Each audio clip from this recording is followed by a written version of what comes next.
hay muchas personas que pueden confundirse con tanto ruido, siempre lo digo, siempre lo expongo así, confundirse con tanto ruido de no participen en la consulta popular, dice Leo Zuckerman, dice Pascal Beltrán del Río, dice Luis Carlos Ugal, del que avaló el fraude en el 2006 desde el IFE, dice José Woldenberg, el que fuera consejero presidente del IFE, en aquel entonces Instituto Federal Electoral, que es una farsa. Algunos comunicadores de Televisa la llaman una babosada esto de la consulta popular, y dices, ¿en qué país vivían?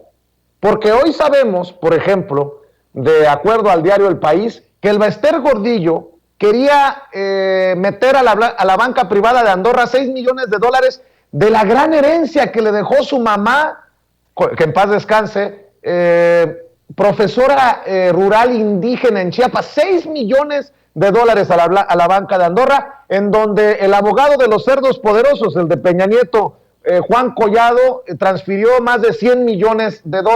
En momentos en que la revista Contralínea destaca que Carlos Romero de Champs en el gobierno de Peña Nieto recibió $20,000 millones y en los pasados gobiernos, desde que él fue líder petrolero, pudo haber recibido hasta $100,000 millones, perdón, debí de haber dicho, no de dólares, de pesos.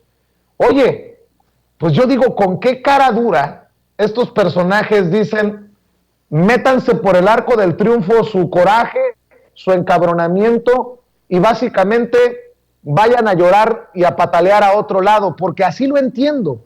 Es un caricaturizar, aprovechando la recta, un caricaturizar el dolor, la molestia social, que no es nueva, que no es necesariamente de este sexenio, que la venimos arrastrando desde siempre, con aquellos migrantes que se tuvieron que ir a buscar la vida porque se quedaron sin ahorros con la crisis de Salinas, que están encabronados por las deudas privadas que se hicieron públicas con el Fobaproa con Cedillo, que se sienten traicionados por Vicente Fox al haber antidemocráticamente metido la mano para que no llegara López Obrador al poder y pudiera llegar fraudulentamente Felipe Calderón. Con Felipe Calderón, lo que ya sabemos, la sangría del país, y que muchos tuvieron que salir huyendo por la violencia, y con Peña Nieto, pues el imperio de corrupción. Ayúdame a entenderlo, Fisgón, regresando a ese tema. Yo quisiera darte una respuesta que fuera realmente diplomática, pero no la encuentro. Yo creo que en el caso de Woldenberg y en el caso de Ugalde, lo que ocurre es que estamos ante exfuncionarios del INE que están muy molestos porque una de las cosas que se va a juzgar en la consulta fue, entre otras cosas, su actuación. Es decir, si vamos a revisar el fraude del 2006, pues vamos a revisar sin lugar a dudas la actuación de Ugalde, ¿no? Si vamos a revisar los fraudes, también estamos revisando la herencia que dejó el INE, ¿no? El IFE, pues, ¿no? Es decir, eso por supuesto que no le debe de gustar a José Woldenberg. Y en el caso de otros voceros del régimen, yo creo que, del viejo régimen, perdón, yo creo que lo que se está viendo claramente es la preocupación porque se ponga en cuestión la cadena de impunidad. Mira, en muchos países es muy común que lleven a los expresidentes a juicio, pero esto nunca ha ocurrido en México. Esto acaba de ocurrir en Francia, y en Perú ha ocurrido y ha ocurrido en otras latitudes. Sin embargo, en México esto jamás se ha dado.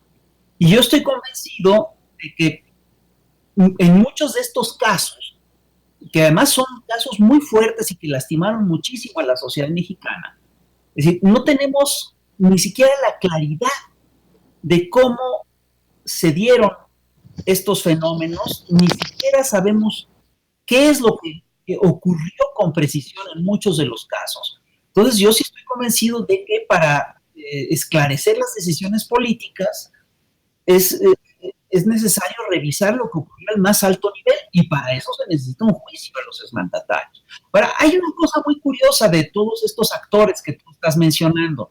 Yo estoy convencido de que si no se hiciera esta consulta, muy probablemente su discurso sería: claro, es que hay un acuerdo de impunidad con los antiguos gobiernos y con este gobierno. Entonces, es un callejón sin salida.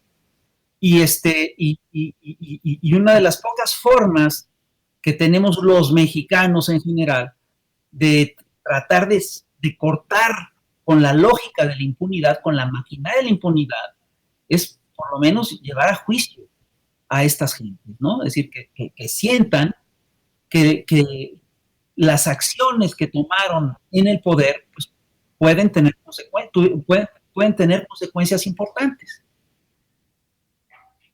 Interrumpirte, pero ojalá que estos personajes que dicen que la justicia